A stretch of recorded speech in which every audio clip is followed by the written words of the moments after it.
नमस्कार, मनी गुरु की इस खास पेशकश में आप सभी का स्वागत है। मैं हूं स्वाति रायना। म्यूचुअल फंड में निवेश करना चाहते हैं या फिर ऑलरेडी निवेश कर रहे हैं तो आपको मालूम होगा कि आप इक्विटी फंड्स में निवेश कर सकते हैं। डेट की कैटेगरी है जिसमें बहुत सारी कैटेगरीज है विद इन डेट, और एक ऐसी कैटेगरी भी है जो कि इक्विटी और डेट का परफेक्ट मिक्स है जिसका नाम होता है हाइब्रिड। अब हाइब्रिड फंड्स क्या होते हैं, कैसे काम करते हैं, डेट और इक्विटी का कैसा कॉम्बिनेशन हाइब्रिड फंड में होता है, एसेट एलोकेशन कैसा होता है, इसी पर करने वाले हैं आज चर्चा। और साथ ही मल्टी कैप फंड्स पर भी रहेगी खास चर्चा। हमारे साथ डीपी सिंह है, ये है chief business officer SBI mutual fund. DP sir, आपका बहुत स्वागत करते हैं मनी गुरु में। आज आपसे बातचीत शुरू करें उससे पहले आज के शो में खास क्या है जरा दर्शकों को इसके हाइलाइट्स बता देते हैं। आज शो में हम खास तौर पर जानेंगे जोखिम भरे बाजार में कैसे काम करते हैं hybrid fund, multi cap fund कैसे निवेशकों के लिए है सही, निवेश में महंगाई जोड़ना क्यों जरूरी है, और शो में आगे ये भी समझेंगे टैक्स बचत के साथ रेगुलर आय के कौन से हैं आपके पास विकल्प। डीपी सर, पिछले कुछ समय में ये एक परफेक्ट एक्चुअली मंथन का समय लोगों के लिए हो गया कि जोखिम भरे बाजार में अपने निवेश की पूंजी को कैसे बचाया जाए।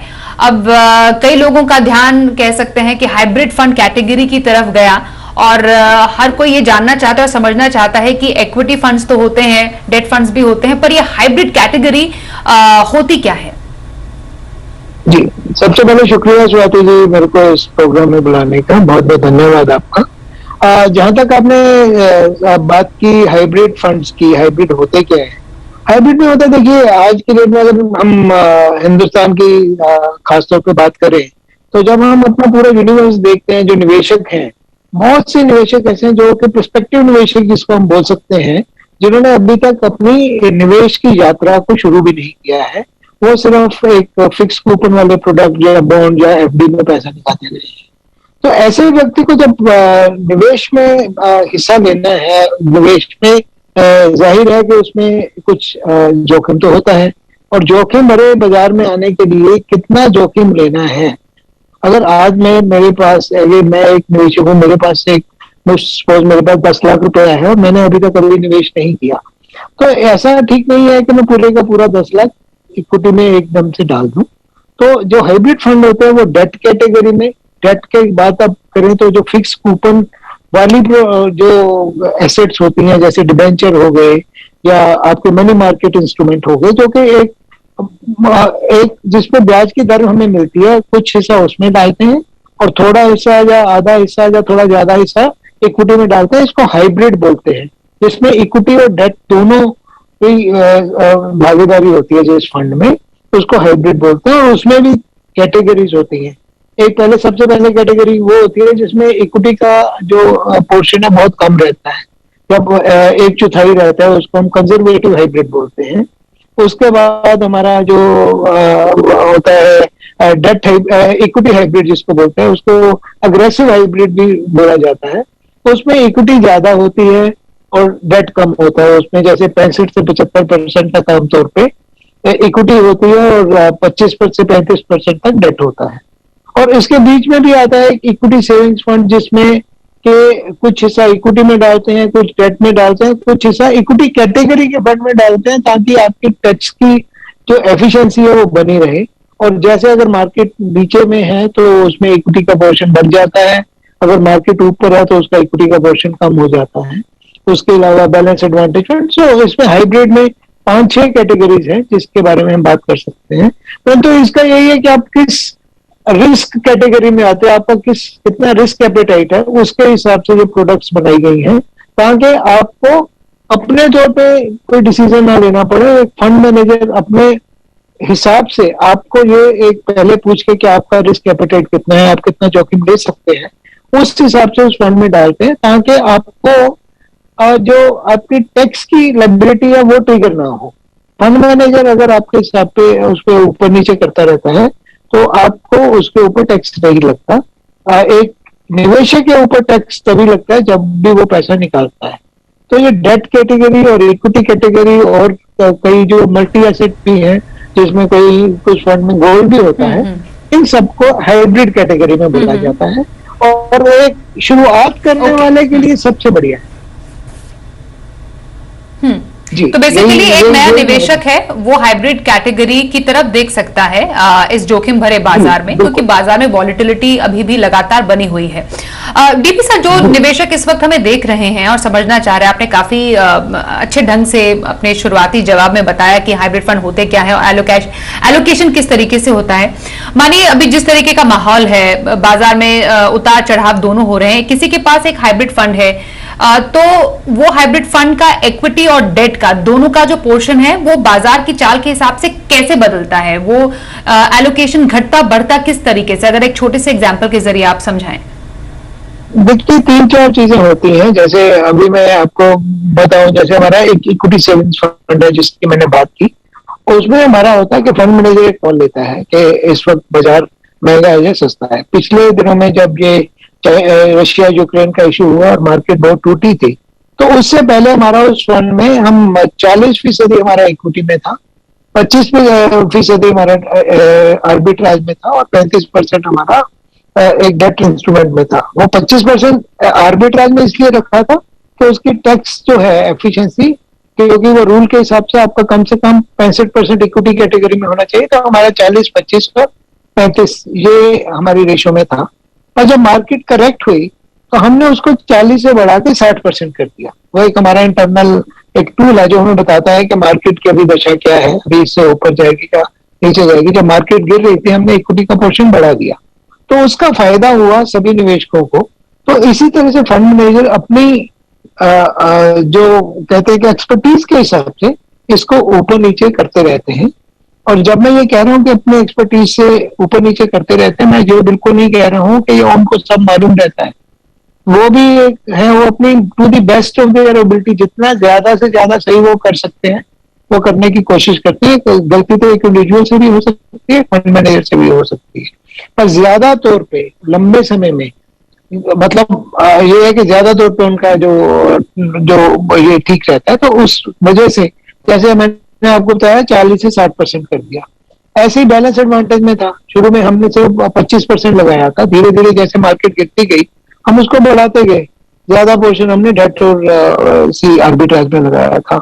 ऐसे ही हमारा जो इक्विटी कंजर्वेटिव हाइब्रिड फंड है, तो उसमें 20% था हमारा इक्विटी में, 80% डेट में था।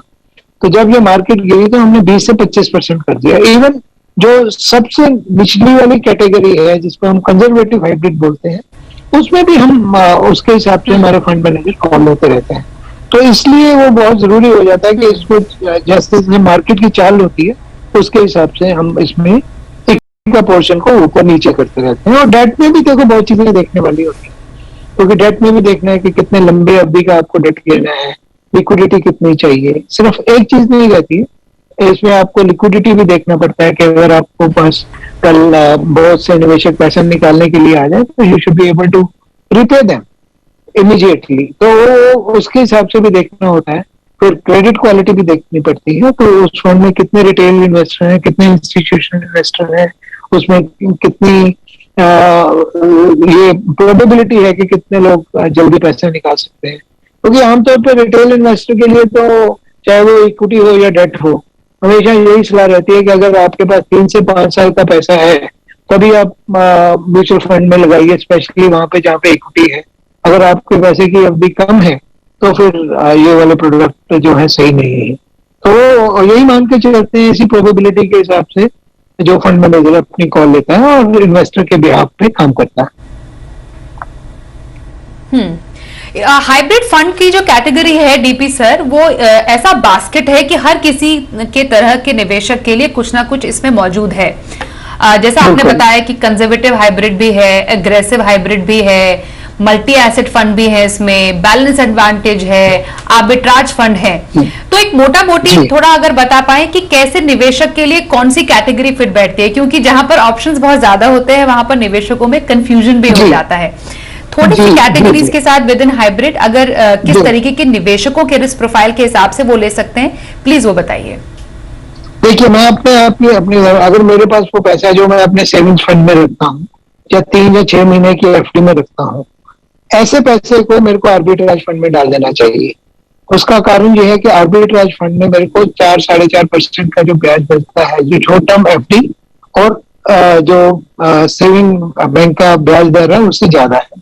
और इसमें दूसरा जो सबसे बड़ा फायदा क्या रहता है, इसमें आपका कोई टीडीएस नहीं कटता, और इसमें क्योंकि ये इक्विटी कैटेगरी है, अगर आप 3 साल से कम समय तक इसमें रखते हैं तो जितना भी आपको इसमें मुनाफा होगा उसका सिर्फ 15% टैक्स देना है। टीडीएस कोई नहीं है, आपको 15% टैक्स देना है, क्योंकि ये इक्विटी कैटेगरी है, short term capital gain tax लगेगा।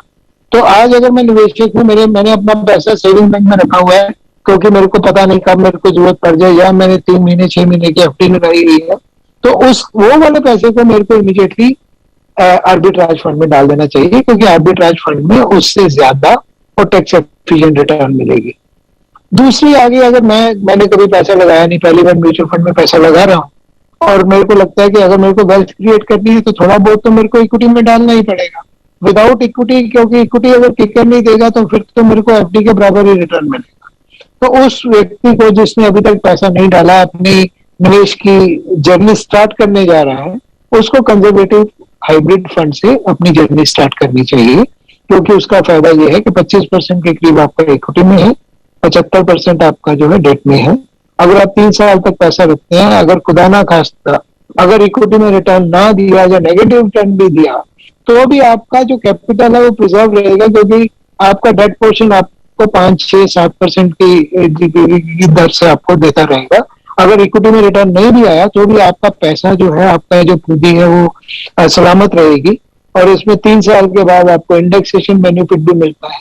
इंडेक्सेशन का मतलब है, जैसे आपने शुरुआत में कहा कि महंगाई दर जो होती है उसको कम करने के बाद जो रिटर्न है उसके ऊपर भी आपको long term capital gain tax लगेगा, जो कि 20% है। तो वो टैक्सेशन के हिसाब से, महंगाई की दर के हिसाब से वो है।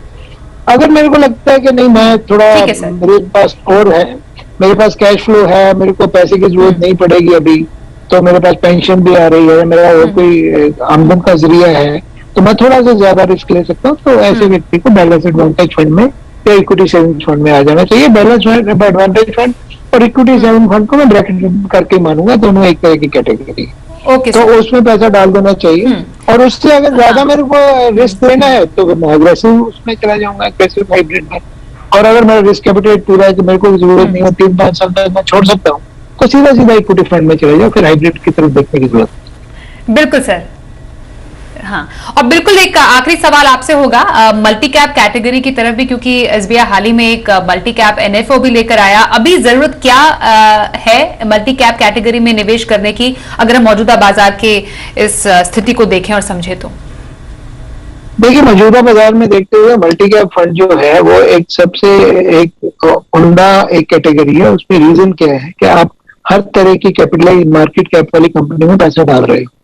आज जब हमें मालूम है कि अपने जो businesses are growing and India is a dream like territory for all the investor, तो उसमें क्या क्या आपको लार्ज कैप जो स्टॉक्स हैं, वो जो बड़ी कंपनियां हैं जिसमें SBI, ITC, Hindustan Unilever, Reliance industries, HDFC bank, तो ये सारे, परंतु क्या है कि इनमें बहुत ज्यादा निवेशक ऑलरेडी है और इनका भाव बहुत बड़ा हुआ है, तो उसमें 25% सिर्फ फंड में जाएगा, ये सेफ कैटेगरी मानी जाती है। उसके बाद 25% आपका मिड कैप में चला जाएगा। तो मिड कैप कंपनी जो बहुत अच्छा कर रही है, ग्रो कर रही है, क्योंकि वो तो फंड मैनेजर का काम है कि with in mid cap category कौन सी अच्छी कंपनी है उनको चुनना, उसको पैसा रखा।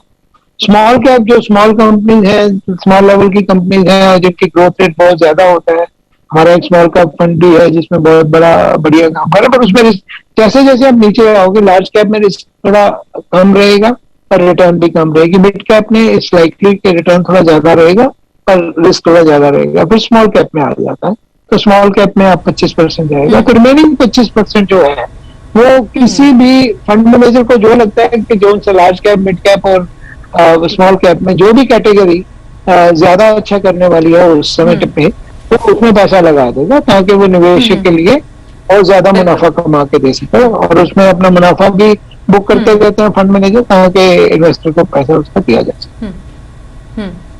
बिल्कुल सर। तो ऐसे बाजार, अनिश्चित बाजार में मुनाफे की मल्टी कैप कैटेगरी हम इसको कह सकते हैं बहुत नटशल में। और हमसे बातचीत करने के लिए, चर्चा में शामिल होने के लिए डीपी सर एज ऑलवेज आपका बहुत धन्यवाद हम करते हैं। तो यहाँ पर वक्त एक ब्रेक का हो गया है।